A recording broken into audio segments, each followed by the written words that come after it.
ಸುರತರುವು ಸುರಧೇನು ಸುರಮಣಿಯು ಸುರಲತೆಯು ಸುರಲತೆಯು ಸುರತರುವು ಸುರಧೇನು ಸುರಮಣಿಯು ಸುರಲತೆಯು ಸುರಲತೆಯು ಪರುಷವಷ್ಟತನು ಹರಿಯಾಜರೆಲ್ಲರೂ ಪರುಷವಷ್ಟತನು ಹರಿಯಾಜರೆಲ್ಲರೂ ಪರಮನಿಂ ಜನನ ಸರ್ವಜ್ಞ ಪರಮನಿಂ ಜನನ ಸರ್ವಜ್ಞ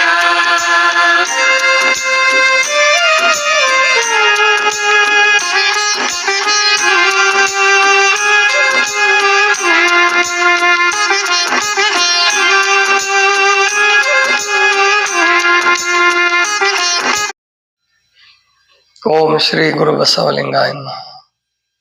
ಸರ್ವರಿಗೂ ಶರಣ ಶರಣ. ಶಿವ ಶಿವ ಮಹಾದೇವ ಹೃತ್ಕಮಲವಾಸ ಭವಪಾಶನಾಶ ಆಶ್ರಿತ ಜನ ಪೋಷ. ಶಿವ ಶಿವ ಮಹಾದೇವ ಹೃತ್ಕಮಲ ವಾಸ ಭವಪಾಶನಾಶ ಆಶ್ರಿತ ಜನ ಪೋಷ.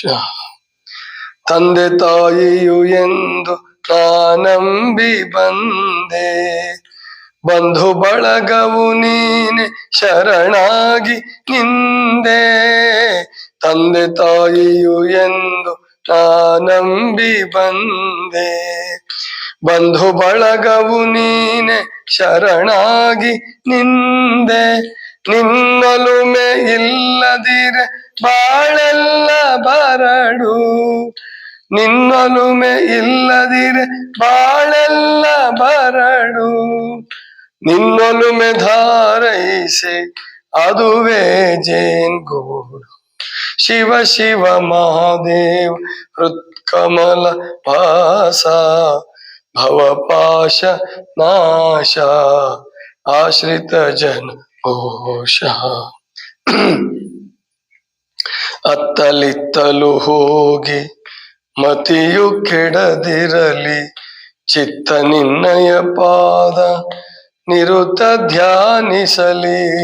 ಅತ್ತಲಿತ್ತಲು ಹೋಗಿ ಮತಿಯು ಕೆಡದಿರಲಿ, ಚಿತ್ತ ನಿನ್ನಯ ಪಾದ ನಿರುತ ಧ್ಯಾನಿಸಲಿ. ಕೇಳೆನ್ನ ಮೊರೆಯನ್ನು ಕಾರುಣ್ಯ ಸಿಂಧು, ಕೇಳೆನ್ನ ಮೊರೆಯನ್ನು ಕಾರುಣ್ಯ ಸಿಂಧು. ಕಂದ ಬಾಳೆಂದೆನ್ನ ಹರಸಯ್ಯ ಬಂಧು. ಶಿವ ಶಿವ ಮಹಾದೇವ ಹೃತ್ಕಮಲ ವಾಸ ಭವಪಾಶನಾಶ ಆಶ್ರಿತ ಜನ ಪೋಷ. ಓಂ ನಮಃ ಶಿವಾಯ ಓಂ ನಮಃ ಶಿವಾಯ ಓಂ ನಮಃ ಶಿವಾಯ ಓಂ ನಮಃ ಶಿವಾಯ ಓಂ ನಮಃ ಶಿವಾಯ ಓಂ ನಮಃ ಶಿವಾಯ ಓಂ ನಮಃ ಶಿವಾಯ ಓಂ ನಮಃ ಶಿವಾಯ ಓಂ ನಮಃ ಶಿವಾಯ. ನರವಿಂಧ್ಯದೊಳಗೆನ್ನ ಹುಲುಗಿಳಿಯ ಮಾಡಿ ಚಿರಭಕ್ತಿ ಪಂಜರದಿ ಸಾಕಿ ಸಲಹಯ್ಯ.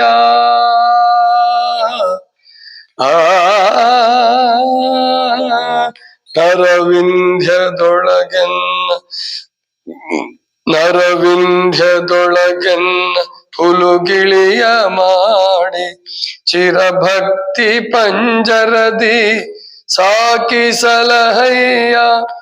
ಆತ್ಮದ ಹಸಿವೆಯಿಂ ನಾನೊಂದು ಬೆಂದೆ, ಆತ್ಮದ ಹಸಿವೆಯಿಂ ನಾನೊಂದು ಬೆಂದೆ.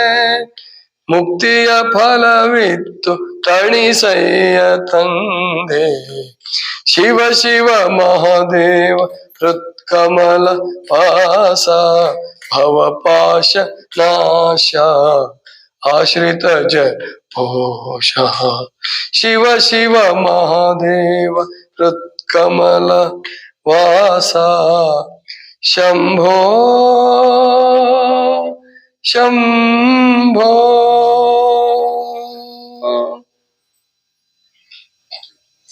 ಇದು ಕ್ರಾಂತಿಯೋಗಿ ಬಸವಣ್ಣ ಸಿನಿಮಾದ ಒಂದು ಹಾಡು. ಬಸವಣ್ಣನವರು ಇನ್ನು ಬಾಲಕ ಬಸವರಸನಾಗಿದ್ದಾಗ 8ನೇ ವಯಸ್ಸಿಗೆ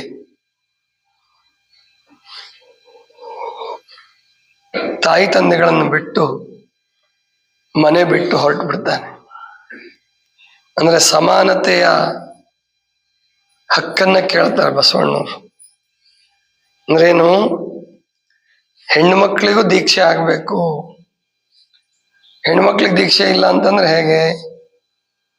ಅಕ್ಕ ನನಗಿಂತ ಮೊದಲು ಹುಟ್ಟಿದಾಳೆ, ಹೆಣ್ಮಕ್ಳಿಗೆ ದೀಕ್ಷೆ ಕೊಡ್ಬೇಕಂದ್ರೆ ಅವರು ಉಪನಯನ ಅಂತ ಮಾಡ್ತಾರೆ. ಅಪ್ಪ ಕೊಡಕ್ ಬರಲ್ಲ ಅಂತ, ಪುರೋಹಿತನು ಕೊಡಕ್ ಬರಲ್ಲ ಅಂತ. ಯಾಕೆ ಕೊಡಕ್ ಬರಲ್ಲ? ಹೆಣ್ಣು, ಆ ಕಾರಣ ಕೊಡಕ್. ಹೆಣ್ಣು ಒಂದ ಕ್ಷಣಕ್ಕೆ ಯಾಕೆ ಕೀಳ? ಹೌದು, ಕೀಳು. ಯಾಕೆ? ಆಕೆ ಶೂದ್ರಳು. ಯಾಕೆ ಶೂದ್ರಳು? ಅವಳು ಮುಟ್ಟಾಗ್ತಾಳೆ, ಅಂದ್ರೆ ರಜಸ್ವಲೆ ಆಗ್ತಾಳೆ. ಆಗ ಬಾಲಕ ಬಸವರಸ ಕೇಳ್ತಾನೆ, ಮತ್ತ ಅವಳು ಗರ್ಭದಿಂದ ಹುಟ್ಟತಕ್ಕಂತ ನಾವು ಹೇಗ್ ಶ್ರೇಷ್ಠರಾಗ್ತೀವಿ? ಗಂಡು ಹೇಗ್ ಶ್ರೇಷ್ಠ ಆಗತ್ತೆ? ಅದಕ್ಕೆ ಕಣಯ್ಯ, ಹುಟ್ಟದಾಗ ನೀನು ಶೂದ್ರನೇ. ಜನ್ಮಣ ಜಾಯತೆ ಶೂದ್ರ ಕರ್ಮಣ ದ್ವಿಜ ಮುಚ್ಚತೆ. ಜನ್ಮದಿಂದ ಎಲ್ರು ಶೂದ್ರರೇ, ನೀನು ಶೂದ್ರನೇ. ಈಗ ನಿನಗೆ ದೀಕ್ಷೆ ಮಾಡ್ತೀವಿ, ದ್ವಿಜ ಆಗ್ತೀಯ, ಬ್ರಾಹ್ಮಣ. ಅದನ್ನ ಹೆಣ್ಮಕ್ಳಿಗೂ ಮಾಡಿ ಅಂತ ಬಸವಣ್ಣ. ಅದನ್ನ ಹೆಣ್ಮಕ್ಳಿಗೂ ಮಾಡಿ, ಅವರು ಕೂಡ ಬ್ರಾಹ್ಮಣರಾಗ್ಬೇಕಲ್ಲ. ನೀವು ಬ್ರಾಹ್ಮಣರು, ಅವ್ರ ಜೊತೆ ಹೆಂಗ್ ಸಂಸಾರ ಮಾಡ್ತೀರಿ? ಶೂದ್ರರಾಗಿ. ಶೂದ್ರರೇ ಅವರು, ಆಕೆ ಶೂದ್ರರು, ನಿಮ್ಮ ಮನೆಯವರೇ ಶೂದ್ರರು. ತಾಯಿ ಶೂದ್ರಳು, ಹೆಂಡತಿ ಶೂದ್ರಳು. ಮತ್ತ ಅವರಲ್ಲಿ ಇನ್ನೊಂದು ಪದ್ಧತಿ ಇದೆ ಅಂತೆ, ನನಗೂ ಗೊತ್ತಿಲ್ಲ. ಮದುವೆ ಆದ್ಮೇಲೆ, ಮದುವೆಗಿಂತ ಮುಂಚೆ 3 ಎಳೆ ಜನಿವಾರ ಧರಿಸ್ತಿದ್ದವರು ಮದುವೆ ಆದ್ಮೇಲೆ 6 ಎಳೆ ಧರಿಸ್ತಾರಂತೆ. ಅದು ಹೆಂಡತಿದ್ 3 ಎಳೆ ಇವನೇ ಹಾಕೊಂಡ್ಬಿಡೋದು. ಈ ತರ ಪದ್ಧತಿ ಇದೆ ಅಂತ ಅವರಲ್ಲಿ. ಗೊತ್ತಿಲ್ಲ, ನಮ್ ನಟರಾಜುಗೆ ಗೊತ್ತಿರ್ಬೇಕು. ನಟರಾಜು ಬಂದಿದಾರ? ಹೌದಾ? ಹಂಗಿದೆಯಾ ಪದ್ಧತಿ? ಇದೆಯಾ? 6 ಎಳೆ ಹಾಕೋ ಜನಿವಾರದ ಪದ್ಧತಿ, ಆ ತರ ಪದ್ಧತಿ ಇದೆ ಅಂತ ಹೇಳ್ತಾರೆ. ಅಂದ್ರೆ ಬಸವಣ್ಣವ್ರ ಪ್ರಶ್ನೆ ಏನು ಅಂತಂದ್ರೆ, ಊಟ ಎಲ್ರಿಗೂ ಕೊಡ್ತೀರಿ, ಹಾಗೆ ಧರ್ಮ ಎಲ್ರಿಗೂ ಬೇಕು ಅಂತ. ಹೆಣ್ಮಕ್ಳಿಗೂ ಧರ್ಮ ಬೇಕು. ಹೆಣ್ಮಕ್ಳು ಶೂದ್ರ ಅಲ್ಲ ಅಂತ ಬಸವರಸ. ಇಲ್ಲ, ಅವ್ರು ಶೂದ್ರರು, ನೀವ್ಯಾರ ಪ್ರಶ್ನೆ ಕೇಳಕ್ಕೆ? ಸಂಪ್ರದಾಯ ಅದನ್ನ ನೀನ್ ಪಾಲಿಸ್ಬೇಕು ಅಂತ ಅಪ್ಪ ಮತ್ತು ಅವ್ವ ಪುರೋಹಿತರೆಲ್ಲ. ಅವ್ವ ಸುಮ್ಮನೆ ಇರ್ತಾಳ, ಮಾದಲಾಂಬಿಕೆ. ಯಾಕೆ? ಮಗನ್ ಕಳ್ಕೊಳಕ್ ಇಷ್ಟ ಇಲ್ಲ. ಮಾದರಸ ಅಂತೂ ಅವನು ಅಗ್ರಹಾರದ ಪ್ರಮುಖ ರಾಜ, ಅವನ್ ಪಾಲಿಸ್ಲೇಬೇಕು ಧರ್ಮವನ್ನ. ಆವಾಗ ಇಲ್ಲ, ನನ್ನ ಮನಸ್ಸು ಇದಕ್ಕೆ ಒಪ್ತಾ ಇಲ್ಲ. ಸರಿ, ಶಾಸ್ತ್ರದಂತೆ ನೀನ್ ನಡಿಲಿಲ್ಲ ಅಂದ್ರೆ ನೀನ್ ನನ್ನ ಮಗ ಅಲ್ಲ. ಆಯ್ತು, ನಾನ್ ನಿಮ್ ಮಗ ಅಲ್ಲ, ನಾನ್ ದೇವ್ರ ಮಗ ಅಂತ ಹೇಳಿ ಬಾಲಕ ಬಸವರಸ ಬಿಟ್ಟು ಹೊರಟು ಬಿಡ್ತಾನೆ. ಬಿಟ್ಟು ಹೊರಟು ಎಲ್ಲಿ ಬರ್ಬೇಕು? ಕಪ್ಪಡಿ ಸಂಗಮಕ್ಕೆ ಬರ್ತಾನೆ. ಅವಾಗ ಇದಕ್ಕೆ ಕೂಡ ಸಂಗಮ ಅಂತಿರ್ಲಿಲ್ಲ, ಅದನ್ನ ನೆನ್ಪಿಟ್ಕೊಳ್ಳಿ ಚೆನ್ನಾಗಿ. ಕಪ್ಪಡಿ ಸಂಗಮ ಅಂತ ಕರೀತಿದ್ರು. ಆ ಕಪ್ಪಡಿ ಸಂಗಮಕ್ಕೆ ಬರ್ತಾನೆ. ಅಲ್ಲಿ ಒಂದು ಗುರುಕುಲ, ಶೈವ ಮಾರ್ಗದ ಗುರುಕುಲ. ಪಾಶುಪತರು ಅಥವಾ ಕಾಳಾಮುಖರು, ಅವರಲ್ಲಿ ಅಷ್ಟೊಂದು ಜಾತಿ ಬಿಗಿ ಇರಲಿಲ್ಲ. ಅಂದ್ರೆ ಜನಿವಾರ ಹಾಕೊಳ್ಳೇಬೇಕು ಅನ್ನೋದಿರ್ಲಿಲ್ಲ ಅವರಲ್ಲಿ, ಪಾಶುಪತರಲ್ಲಿ ಮತ್ತು ಕಾಳಾಮುಖರಲ್ಲಿ. ಆವಾಗ ಸರಿ, ಗುರುಗಳನ್ನ ಹೆಂಗ್ ಮಾತಾಡ್ಸೋದು? ಸಣ್ಣ ಹುಡುಗ, ಜನಿವಾರ ಬೇರೆ ಇಲ್ಲ. ಅವಾಗ ಜನಿವಾರ ಇಲ್ದಿದ್ದವ್ರನ್ನ ಸೇರಿಸ್ತಾನೆ ಇರ್ಲಿಲ್ಲ, ಗುರುಕುಲಕ್ಕೂ ಸೇರಿಸ್ತಿರ್ಲಿಲ್ಲ. ಅಲ್ಲಿ ಒಂದು ಗುಡಿ, ಸಂಗಮನಾಥನ ಗುಡಿ, ಅಲ್ಲಿ ಹೋಗಿ ಬಾಲಕ ಬಸವರಸ ಕೂತ್ಕೊಂಡು ತನ್ನ ದುಃಖವನ್ನ ಲಿಂಗದ ಮುಂದೆ ತೋಡ್ಕೊಂತಿರ್ತಾನೆ. ಆಗ ಹಾಡ್ತಕ್ಕಂಥ ಈ ಹಾಡು ಮಾತಾಜಿಯವರು ಬರೆದಿದ್ದಾರೆ. ಬಸವಣ್ಣವ್ರ ವಚನಗಳನ್ನೇ ತಗೊಂಡು ಹಾಡುಗಳನ್ನು ಬರೆದಿದ್ದಾರೆ. ಶಿವ ಶಿವ ಮಹಾದೇವ ಹೃತ್ಕಮಲ ವಾಸ. ಇದು ಮಾತಾಜಿಯವ್ರ ಕಲ್ಪನೆ. ಆದ್ರೆ ಬಾಲಕ ಬಸವರಸ ಚಿಕ್ಕವನಿದ್ದಾಗ ಹೃತ್ಕಮಲ ವಾಸ ಅಂತ ಗೊತ್ತಿರ್ಲಿಲ್ಲ ಅವನು. ಅಂದ್ರೆ ಕೈಲಾಸವಾಸಿ ಶಿವ ಅಂದ್ರೆ ಕೈಲಾಸವಾಸಿ. ಅವ್ರ ವಚನಗಳಲ್ಲಿ ಬರುತ್ತೆ, ಮನಕ್ಕೆ ಮನೋಹರವಲ್ಲದ ಗಂಡರು ಇನ್ನೆನಗಾಗದ ಮೋರೆ ನೋಡವ್ವ, ಪನ್ನಗಭೂಷಣನಲ್ಲದ ಗಂಡರು ಇನ್ನೆನಗಾಗದ ಮೋರೆ ನೋಡವ್ವ ಅಂತ ಹೇಳಿ. ಅಂದ್ರೆ ಶಿವ ಅಂತಕ್ಕಂಥ ದೇವರಿದ್ದಾನೆ, ಶ್ರೇಷ್ಠವಾದವನು. ಅವನು ಕೈಲಾಸದಲ್ಲಿರ್ತಾನೆ, ಈ ಲೋಕದಲ್ಲಿ ಇಲ್ಲ ಅನ್ನೋ ಕಲ್ಪನೆ ಇತ್ತು ಬಸವಣ್ಣ ಬಾಲಕ ಬಸವರಸನ. ಆದ್ರೆ ಮಾತಾಜಿ ಸೇರಿಸಿದ್ದಾರೆ ಹೃತ್ಕಮಲ ವಾಸ. ಹೃತ್ಕಮಲ ವಾಸ ಅನ್ನೋದು ಸತ್ಯನೇ. ಎಲ್ಲರ ಹೃದಯದಲ್ಲಿ ಪರಮಾತ್ಮ ಇದ್ದಾನೆ. ಅವನು ಒಳ್ಳೆಯವನಿರ್ಬೋದು, ಕೆಟ್ಟವನಿರ್ಬೋದು, ಬೇಕಾದವನಿರ್ಬೋದು, ಬೇಡವಾದವನಿರ್ಬೋದು, ಯಾವ್ದು ಜಾತಿ ಕುಲ ಗೋತ್ರ ಯಾವುದೇ ಇರ್ಬೋದು, ಎಲ್ಲರ ಹೃದಯದಲ್ಲಿ ಪರಮಾತ್ಮ ಇದ್ದಾನೆ. ಹಾಗಾದ್ರೆ ನಮ್ಗೆ ಯಾಕೆ ಗೋಚರ ಆಗಲ್ಲ, ನಮ್ಗೆ ಯಾಕೆ ಕಾಣಿಸಲ್ಲ ಅಂತಂದ್ರೆ ಹೇಗಿದ್ದಾನೆ ಶರಣರದ್ನೇ ಹೇಳ್ತಾರೆ, ಬೀಜದೊಳಗೆ ವೃಕ್ಷ ಇರುವಂತೆ.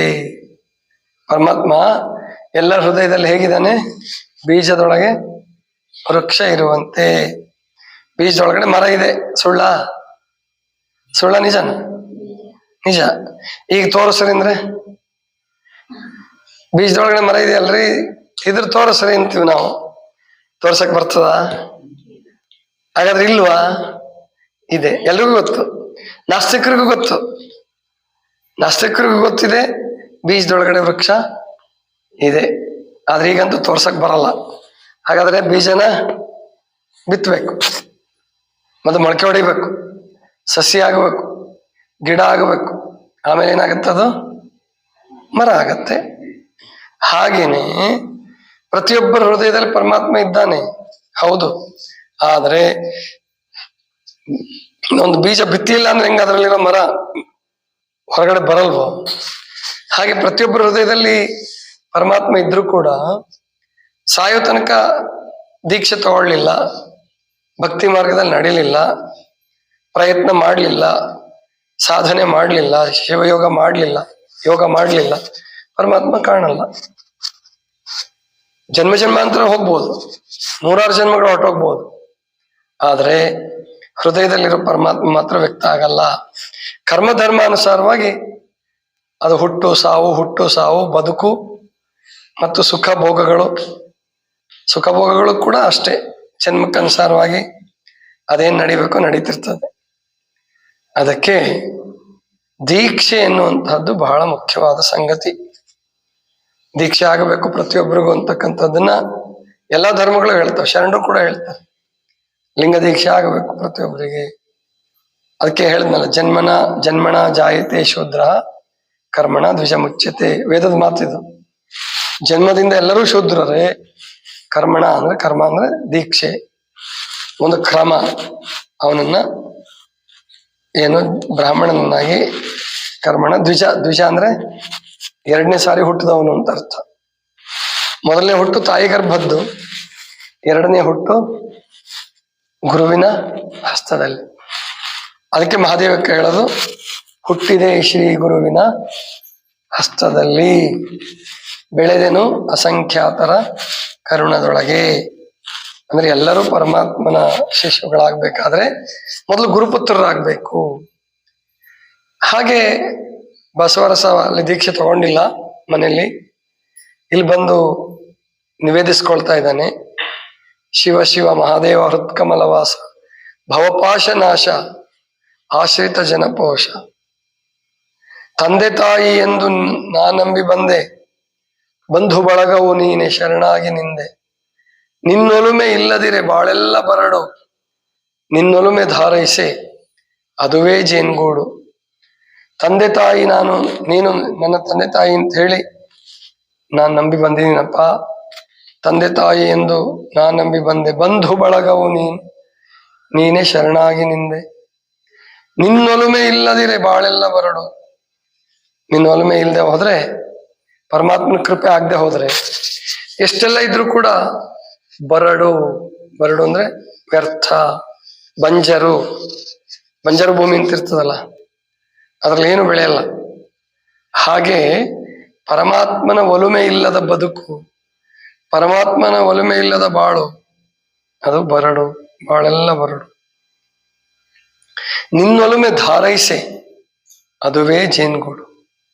ಧಾರೈಸೆ ಅಂದ್ರೆ ಮಳೆಯಾಗಿ ಹರಿಯೋದು. ನಿನ್ನ ಪ್ರೀತಿ, ನಿನ್ನ ಕೃಪೆ, ನಿನ್ನ ಒಲುಮೆ ಬಂದ್ರೆ ಅದು ಬಾಳೆಲ್ಲ ಶ್ರೇಷ್ಠವಾದದ್ದು. ಇನ್ನು ಎರಡನೇ ನುಡಿಲಿ ಹೇಳ್ತಾರೆ, ಬಹಳ ಅದ್ಭುತ. ಅತ್ತಲಿತ್ತಲು ಹೋಗಿ ಮತಿಯು ಕೆಡದಿರಲಿ, ಚಿತ್ತ ನಿನ್ನಯ ಪಾದ ನಿರುತ ಧ್ಯಾನಿಸಲಿ. ಕೇಳೆನ್ನ ಮೊರೆಯನ್ನು ಕಾರುಣ್ಯ ಸಿಂಧು, ಕಂದ ಕಂದ ಬಾಳೆಂದೆನ್ನ ಹರಸಯ್ಯ ಬಂಧು. ಹರಸಯ್ಯ ಬಂಧು. ಅತ್ತಲಿತ್ತಲು ಹೋಗಿ ಮತಿಯು ಕೆಡದಿರಲಿ ಅಂದ್ರೆ ನೋಡ್ರಿ, ಹುಡುಗ ಬುದ್ಧಿ ಚಂಚಲ ಆಗ್ಬಿಟ್ಟು ಇನ್ಯಾವುದಕ್ಕೂ ಹೋಗ್ಲಾರ್ದಂಗೆ ಮಾಡಪ್ಪ. ಅತ್ತಲಿತ್ತಲು ಹೋಗಿ ಮತಿಯು ಕೆಡದಿರಲಿ, ಚಿತ್ತ ನಿನ್ನಯ ಪಾದ ನಿರುತ ಧ್ಯಾನಿಸಲಿ. ಕೇಳೆನ್ನ ಮೊರೆಯನ್ನು ಕಾರುಣ್ಯ ಸಿಂಧು, ನನ್ನ ಮೊರೆಯನ್ನು ಕೇಳು. ಕಂದ ಬಾಳು ಎಂದೆನ್ನ ಹರಸಯ್ಯ ಬಂದು, ಕಂದ ಬಾಳು ಅಂತೇಳಿ ನನ್ನ ಆಶೀರ್ವದಿಸಪ್ಪ, ನನಗೆ ಅನುಗ್ರಹ ಮಾಡು ಅಂತ ಹೇಳ್ತಾರೆ. ಮತ್ತೆ ಓಂ ನಮಃ ಶಿವಾಯ ಅದ ಜಪ ಮಾಡ್ತಾ ಮುಂದೆ ನರವಿಂಧ್ಯದೊಳಗೆನ್ನ ಹುಲುಗಿಳಿಯ ಮಾಡಿ ಸಲಹುತ್ತ ಶಿವ ಶಿವ ಎಂದೋದಿಸಯ್ಯ. ನರವಿಂಧ್ಯದೊಳಗೆನ್ನ ಹುಲುಗಿಳಿಯ ಮಾಡಿ ಭಕ್ತಿ ಎಂಬ ಪಂಜರದೊಳಗೆ ಸಲಹು. ಅದು ಬಸವಣ್ಣವ್ರ ವಚನನೇ. ನರವಿಂಧ್ಯದೊಳಗೆನ್ನ ಹುಲುಗಿಳಿಯ ಮಾಡಿ ಚಿರಭಕ್ತಿ ಪಂಜರದಿ ಸಾಕಿ ಸಲಹಯ್ಯ. ಚಿರ ಅಂದ್ರೆ ಶಾಶ್ವತವಾದ, ಚಿರಭಕ್ತಿ ಪಂಜರದಿ ಶಾಶ್ವತವಾದ ಭಕ್ತಿಯನ್ನು ಕೊಟ್ಟು ಸಾಕಿ ಸಲಹು. ಆತ್ಮದ ಹಸಿವೆಯಂ ನಾನೊಂದು ಬೆಂದೆ, ಮುಕ್ತಿಯ ಫಲವಿತ್ತು ತಣಿಸಯ್ಯ ತಂದೆ. ಗಿಳಿಗೆ ಪಂಜರದಲ್ಲಿ ಇಟ್ಮೇಲೆ ಅದಕ್ಕೆ ಹಣ್ಣು ಕೊಡ್ಬೇಕಲ್ಲ, ಹಣ್ಣು ಕೊಡಬೇಕು, ನೀರು ಕೊಡಬೇಕು. ಹಾಗೆ ನನ್ನನ್ನು ಭಕ್ತಿ ಎನ್ನುವಂತಹ ಪಂಜರದಲ್ಲಿ ಇಟ್ಟು ಸಲಹು. ಆತ್ಮದ ಹಸಿವೆಯಂ ನಾನೊಂದು ಬೆಂದೆ, ಆತ್ಮದ ಹಸಿವೆಯಿಂದ ನಾನು ನೊಂದು ಬೆಂದಿದ್ದೀನಿ. ಮುಕ್ತಿಯ ಫಲವಿತ್ತು ತಣಿಸಯ್ಯ ತಂದೆ, ಮುಕ್ತಿಯ ಹಣ್ಣನ್ನು ಕೊಟ್ಟು ನನ್ನನ್ನು ತೃಪ್ತಿಪಡಿಸು ಅಂತ ಬೇಡ್ಕೊಂತಾರೆ. ಆವಾಗ ಈಶಾನ್ಯ ಗುರುಗಳು ಅಥವಾ ಜಾತವೇದ ಮುನಿಗಳು ಅಂತ ಎರಡು ಹೆಸರು ಹೇಳ್ತಾರೆ. ಅವ್ರು ಬಂದು ಈ ಬಾಲಕನ ಆ ಗಾಯನವನ್ನು ಕೇಳಿ ಬರ್ತಾರೆ. ಆಗಾಗ್ಲೇ ಬಸವಣ್ಣವ್ರಿಗೆ ಸಂಗೀತ ಬರ್ತಿತ್ತು ಸ್ವಲ್ಪ ಮಟ್ಟಿಗೆ, ವಚನ ಸಾಹಿತ್ಯ, ವಚನ ರಚನಾ ಸಿದ್ಧಿ ಕೂಡ ಅವ್ರಿಗಿತ್ತು ಅಂತ ಕಾಣುತ್ತೆ. ಕೇಳಿಸ್ಕೊಂಡು ತುಂಬಾ ಸಂತೋಷ ಆಗತ್ತೆ. ನೋಡ್ತಾರ ಅವ್ರು ಬಂದು, ಈತಂ ಕಾರಣಿಕನಾಗಳೇ ವೇಳ್ಕೊಂ ಅಂದ್ರೆ ಇವನೇನ್ ಸಾಮಾನ್ಯ ಅಲ್ಲ, ಇವನು ಪರಮಾತ್ಮ ಕಳಿಸಿಕೊಟ್ಟಿರ್ತಕ್ಕಂಥ ಬಾಲಕ ಅಂತ ಹೇಳಿ ಬಂದು ಮಾತಾಡಿಸ್ತಾರೆ. ಯಾರು ನೀನು, ಎಲ್ಲಿಂದ ಬಂದೆ ಅಂತ ಕೇಳಿದ್ರೆ ಹೇಳ್ತಾರೆ, ಬಸವರಸ ಬಾಗೇವಾಡಿಯಿಂದ ಬಂದೆ. ಯಾರ ಮಗ? ಮಾದರಸ ಮಾದಲಾಂಬಿಕೆ. ಇವ್ರ ಭಕ್ತರೇ ಅವರು ಕೂಡ. ಅವರು ಈ ಗುರುಗಳ ಮನೆ ಗುರುಗಳು ಅವರು. ಅವ್ರಿಗೆ ಸರಿ, ಒಳ್ಳೇದಾಯ್ತಪ್ಪ, ಬಾ ನೀನು ವಿದ್ಯಾಭ್ಯಾಸ ಮಾಡು, ಮುಂದುವರಿಸು ಅಂತ ಹೇಳಿ ಅಲ್ಲಿ ಗುರುಕುಲದಲ್ಲಿ ಇಟ್ಕೊಂಡು ವಿದ್ಯಾಭ್ಯಾಸವನ್ನು ಮಾಡಿಸ್ತಾರೆ. ಮುಂದೆ ಇಷ್ಟಲಿಂಗ ಸಂಶೋಧನೆಯನ್ನ ಬಸವಣ್ಣವರು ಮಾಡ್ತಾರೆ. ಇಷ್ಟಲಿಂಗ ಸಂಶೋಧನೆ ಬಹಳ ಪ್ರಮುಖವಾದಂತಹ ಘಟ್ಟ. ಮಾನವ ಜನ್ಮದ ಇತಿಹಾಸದಲ್ಲಿ ಒಂದು ಹೊಸ ಧರ್ಮವನ್ನ ಕೊಟ್ಟಂತಹ ಒಂದು ಪ್ರಸಂಗ ಅದು. ಅಂತಹ ಇಷ್ಟಲಿಂಗ ಸಂಶೋಧನೆಯನ್ನ ಮಾಡ್ತಾರೆ. ಆಮೇಲೆ ಕಲ್ಯಾಣಕ್ಕೆ ಹೋಗ್ತಾರೆ. ಅದು ಇತಿಹಾಸ. ಕಲ್ಯಾಣಕ್ಕೆ ಹೋಗಲ್ಲ, ಮೊದಲು ಮಂಗಳವಾಡಕ್ಕೆ ಹೋಗ್ತಾರೆ. ನೀ ಬಿಚ್ಚಳರಾಯನಿಪ್ಪ ಮಂಗಳವಾಡಕ್ಕೆ ಹೋಗು ಅಂತೇಳಿ ಪರಮಾತ್ಮನ ಆದೇಶ ಆಗತ್ತೆ. ಆ ಪ್ರಕಾರವಾಗಿ ಹೋಗ್ತಾರೆ. ಮುಂದೆ ಬಿಜ್ಜಳ ಕಲ್ಯಾಣಕ್ಕೆ ಕರ್ಕೊಂಡು ಬರ್ತಾನೆ ಬಸವಣ್ಣ. ಅವನು ಕಲ್ಯಾಣಕ್ಕೆ ಬರ್ತಾನೆ. ಆ ರಾಜ್ಯವನ್ನ ತಾನು ವಶಪಡಿಸ್ಕೊಂತಾನೆ, ರಾಜ್ಯವನ್ನ ಆಳ್ತಾನೆ. ಇದೆಲ್ಲ ಇತಿಹಾಸ. ಇನ್ನು ಇವತ್ತಿನ ಕಾರ್ಯಕ್ರಮದ ಬಗ್ಗೆ ಸ್ವಲ್ಪ ನಾವೆಲ್ಲ ತಿಳ್ಕೋಬೇಕು. 3 ತಿಂಗಳಿನಿಂದ ಬೆಳದಿಂಗಳ ಪಾದಯಾತ್ರೆ ಸಾಧ್ಯ ಆಗಿರಲಿಲ್ಲ. ಅಂದ್ರೆ ಉಳುವಿಂದ ಬಸವ ಕಲ್ಯಾಣ ಪಾದಯಾತ್ರೆ ಮಾಡೋದಕ್ಕೆ 2 ತಿಂಗಳು ಹಿಡಿತು. 2 ತಿಂಗಳು ಹುಣ್ಣಿಮೆ ಅದರಲ್ಲಿ ಹೋಯ್ತು. 1 ತಿಂಗಳು ಮೊನ್ನೆ ಡಿಸೆಂಬರ್ನಲ್ಲಿ ನಾವು ಬೇರೆ ಬೇರೆ ಕಾರ್ಯಕ್ರಮದಲ್ಲಿ ಬ್ಯುಸಿ ಇದ್ದಿದ್ರಿಂದ ಆ ಪಾದಯಾತ್ರೆಯನ್ನು ಮಾಡೋಕ್ಕಾಗಲಿಲ್ಲ. ಈ ಪಾದಯಾತ್ರೆಯನ್ನು ಮಾಡೋಣ ಇವತ್ತು ಇದೆ. ಅದಕ್ಕಾಗಿ ಮುಕ್ತಾಯಕ್ಕೆ ಬಂದಿದ್ದಾರೆ. ಮತ್ತೆ ಆಗಿದ್ದಾರೆ ಒಂದು 10 ಜನ 15 ಜನ ಆಗ್ತಾರೆ. ಎಲ್ಲರೂ ಸೇರಿದ್ರೆ ಹೋಗಿ ಬರೋಣ. 9 ಗಂಟೆಗೆ 9:15ಕ್ಕೆ ಬಿಡೋಣ ಇಲ್ಲಿಂದ. 9:15 ಅಥವಾ 9 ಗಂಟೆಗೆ ಬಿಟ್ಬಿಡೋಣ, ತೊಂದರೆ ಇಲ್ಲ. 9:15 ಆಗ್ಲಿ. ಒಂದು ಪ್ರಸಾದ ಮಾಡಿ 1 ಗಂಟೆ ರೆಸ್ಟ್ ತಗೊಳ್ಳಿ, 3/4 ಗಂಟೆ ರೆಸ್ಟ್ ತಗೊಳ್ಳಿ. 9:15 9:15 ಬಿಟ್ಬಿಡೋಣ. ಅಲ್ಲಿಗೆ 12 ಗಂಟೆ 12:15ಕ್ಕೆ ಹೋಗ್ತೇವೆ. ಅಲ್ಲಿ 1 ಗಂಟೆ ಚಿಂತನ ಪ್ರಾರ್ಥನೆ ಏನಾದ್ರು ಮಾಡ, ಮತ್ತೆ ಆ ಕಡೆಯಿಂದ 1:15 1:15 2 ಗಂಟೆಗೆ ಬಿಟ್ರೆ ಇಲ್ಲಿ 4:15 4:15 ಇರ್ತೀವಿ. ಬೆಳಗ್ಗೆ ಬಂದು ಸ್ವಲ್ಪ ವಿಶ್ರಾಂತಿ ಮಾಡಿ ಮುಂದೆ ನಿಮ್ಮ ಕೆಲಸದಲ್ಲಿ ತೊಡ್ಕೋಬಹುದು ಎಲ್ರು. ಇದೇನಕ್ಕಪ್ಪ ಅಂತ ಕೇಳ್ತಾರೆ ಕೆಲವರು. ಇದು 2 ಉದ್ದೇಶ ಇದೆ. ಒಂದು, ಬೆಳದಿಂಗಳ ಪಾದಯಾತ್ರೆ ಅಂದ್ರೆ ಹುಣ್ಣಿಮೆ ಸಮೀಪ ಇದ್ದಾಗ ಚಂದ್ರನಿಗೂ ಮನಸ್ಸಿಗೂ ಸಂಬಂಧ ಇದೆ. ಮನಸ್ಸೇನಿದೆಯಲ್ಲ ನಮ್ಮ ಶಕ್ತಿ, ಮನಸ್ಸಿನ ಶಕ್ತಿ ಚಂದ್ರನ ಶಕ್ತಿ ಅಂತ ಹೇಳ್ತಾರೆ ಆಧ್ಯಾತ್ಮ ಜೀವಿಗಳು. ಅದಕ್ಕೆ ಕೆಲವರಿಗೆ ಮಾನಸಿಕ ವಿಕ್ಷಿಪ್ತತೆ ಇದ್ದವ್ರಿಗೆ ಹುಣ್ಣಿಮೆ ಅಮಾವಾಸ್ಯೆ ಬಂದಾಗ ವ್ಯತ್ಯಾಸಗಳಾಗ್ತಿರುತ್ತೆ ಅಂತ ಹೇಳ್ತಾರೆ. ಹಿಂದೆ ಅದನ್ನ ಭೂತದ ಕಾಟ ದೇವದ ಕಾಟ ಅಂತಿದ್ರು. ಅದೇನಲ್ಲ, ಮನಸ್ಸಿನ ಕಾಟನೇ, ಅದು ಮನಸ್ಸಿನೊಳಗಿರೋ ಕಾಟನೇ. ಅದಕ್ಕೆ ನಾಮಸ್ಮರಣೆ ಮತ್ತು ಸತ್ಸಂಗ ಅದರಲ್ಲಿ ಕಾಲ ಕಳೆಯೋದು ಒಂದು. ಜಾಗರಣೆ, ರಾತ್ರಿ ನಿದ್ದೆ ಗೆಲ್ಲೋದಿದೆಯಲ್ಲ, ಕೆಲವ್ರಿಗೆ ರಾತ್ರಿ ಅಂತೂ ಸರಿಯಾಗಿ ನಿದ್ದೆ ಬರಲ್ಲ.